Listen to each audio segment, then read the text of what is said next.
আজি যেহেতু আপোনাৰ পবিত্ৰ অশোকাষ্টমী, হয়। এই সম্পৰ্কত আপুনি ভক্তবৃন্দক কি ক'ব?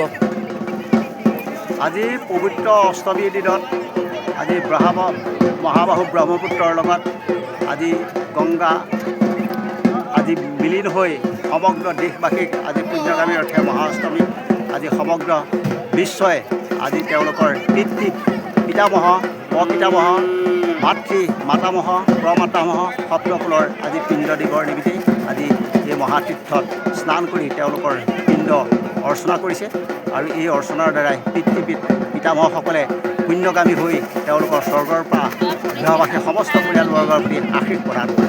ধন্যবাদ।